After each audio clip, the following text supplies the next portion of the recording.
Well, joining me as always is our editor-in-chief, Rowan Dean, to talk about his editorial in the Spectator Australia this weekend. Rowan, how are you? I'm good, mate. How are you going, Gideon? I am very, very well, despite it being a circus of a week in our nation's capital. And on that, you've written a really, really brave, I must say, editorial in the current CounterCulture environment, but a thoroughly accurate one as always. And you basically said that in relation to all this scandal, all this business that's happening in Parliament, we're essentially misdiagnosing the problem and we're offering up, meaningless, worthless solutions. Can you talk us through a little bit about that? Absolutely, Gideon. I was horrified to see Scott Morrison trotting out the quotas for women in the Liberal Party, and this has gained momentum in the last few days. Any number of people have been wheeled out to support this idea. So this is going to be sold as the solution to the various scandals, if you like, that we've seen over the last couple of weeks. And I look at four of them in particular and say very specifically that quotas for women would not have solved any of them. And the big one, of course, the one which drove this whole agenda was the revelations. We don't know how true or accurate they are, but there does appear to be some kind of backup footage to support the claims made on Channel 10 and in The Australian about sexual acts on a desk, but most importantly, sexual acts between consenting males within Parliament House, which were filmed, which took place in a minister's office, some solo acts. I assume that a solo act, by definition, you have consent for, but other acts, which, you can describe as lewd or lurid or whatever, they're perfectly legal, but probably inside Parliament House would be deemed inappropriate. Rather than addressing these directly, the Prime Minister and his team said, this proves that there's a problem with male culture in Australia and in the workplace at Parliament House. Therefore, we need more women. But hang on, I might be living in a very sheltered little world, Gideon, but I don't remember homosexual acts between consenting males as part of the broader male culture in Australia.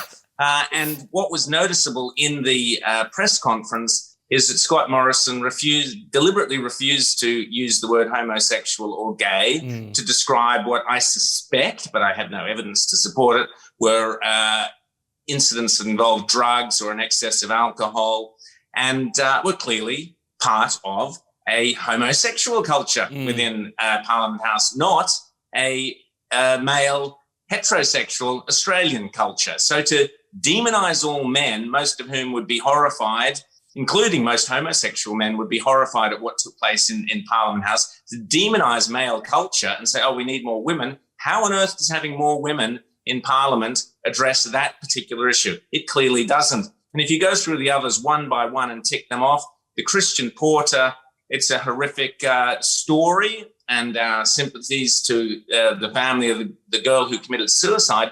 But again, this is a potential crime from 30 years ago. More or fewer or more women in Parliament has got nothing to do with it. Go to the Brittany Higgins allegations, and similarly, although I suppose in the broadest sense you could argue that issue is vaguely the responsibility of male culture in Australia, I don't think so. We've got a situation where two very drunk individuals wound up in an office, again, all perfectly legal, all perfectly consensual, until apparently, according to Brittany Higgins, a rape took place, and it's up for the courts or the police to decide if that was the case. But again, this has got nothing to do with male culture in Australia. This was two consenting adults, and by the accounts of the security guard at the time, clearly alcohol had played a large part in it, and the state of, we won't go into the details, but it was clear that there had been some other consensual activity that probably took place along the way. So again, what has more women in Parliament got to do with this? Absolutely nothing. In fact, as Peter Credlin rightly pointed out, when Brittany Higgins raised the allegations initially, she did so, every single person who handled those allegations, clearly in an unsatisfactory and incomplete manner, was a woman. There was all female MPs. Yeah, the MP was a woman, the Chief of Staff was a woman. Precisely. So how does having more women in Parliament fix the Brittany Higgins scandal? It does not. And finally, you go to the last one, which is the Nicole Flint one, which is the only one where there is, clearly a villain that is part of a culture, but that is a left-wing get-up, hardcore Greens, hardcore Labor policy of intimidation and victimisation and harassment of Liberal MPs. It's got nothing to do with having more women in Parliament. And in fact, the focus should really be on the Labor Party, for their way that they turned a blind eye to what happened to Nicole Flint. But more importantly, there are half a dozen accusations against Labor MPs within Parliament, getting up to various shenanigans at a time when the Labor Party have had a quota of women. So how does the quota for women, it didn't do anything for the genuine examples of what could be perceived as poor male culture within the Labor Party. Having more women didn't solve that. So on every front, quotas is not a solution for any of these problems. So why are we putting up a completely phony solution to a bunch of problems which the Prime Minister refuses to identify for what they really are? Look, the Brittany Higgins thing, I accept that the Brittany Higgins thing is a terrible thing that allegedly happened. I can see the genuine issues for the safety of women in that. But I'm less concerned, frankly, about a few drongos doing, objectively pretty disgusting things consensually, as you said, in an inappropriate setting. And you're absolutely right. I don't see how more women is the solution to inappropriate conduct by gay men. Maybe by having more women in Parliament, by definition, they get rid of the gay men through the back door. Well, then, no pun intended. Gideon, but that's why the Prime Minister and his team shirked even naming the fact that this was clearly a group of young homosexual men, or even if they don't identify as such, their behaviour was ultimately a homosexual activity. Where are the homosexual leaders within Parliament? And we're very proud to have those leaders there. Yeah. Where are they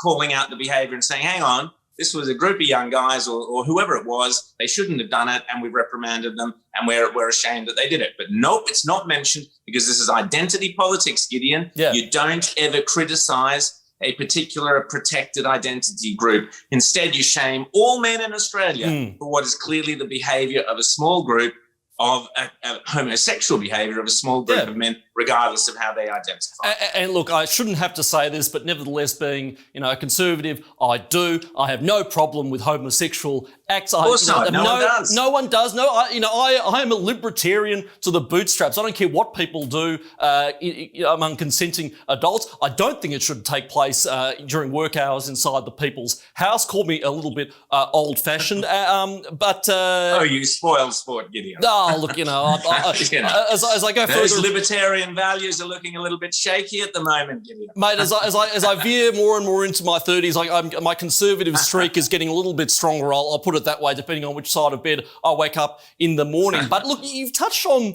the issue that this is all through the prism of women, and everything else.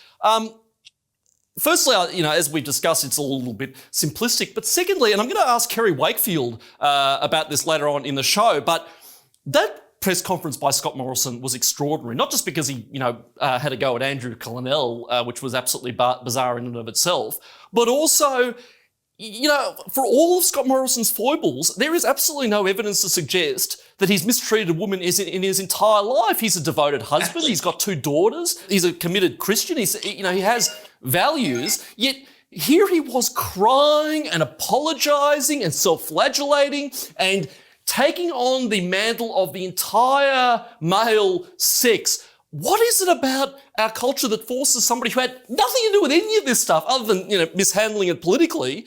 What is it about our culture that forces that on Scott Morrison? Exactly. And this kind of cringing behaviour where he's keeps referring back to his family, and I didn't realise there was this big problem with women, as you say, is nonsense.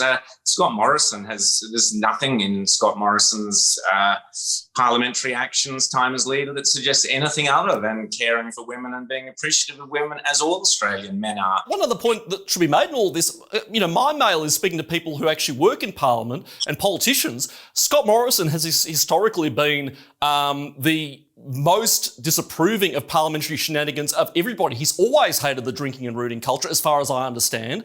He's actually been one of the better ones. Precisely, and he's got nothing to be embarrassed about. So therefore, shedding tears and saying as if there's some great revelation to him that sometimes men can be a bit boorish is unbecoming. But there's a worse side to this, Gideon, which is it does two things.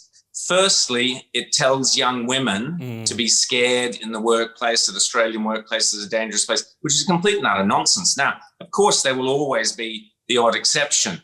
But by and large, having worked in numerous Australian corporations, the workplaces are fantastic for women, great places for women. Women thrive and do really well and are hugely respected by their peers and vice versa. So there isn't this great cultural problem that the Prime Minister is now pretending there is. So firstly, this is a huge smear on Australian businesses, Australian HRs, officers or people, CEOs, workplace leaders who brought about a fantastic culture in Australian businesses. To suddenly have the Prime Minister smearing them all and saying, you lot have got to change. Sorry, that's just not good enough. And what does it also say to the men of Australia?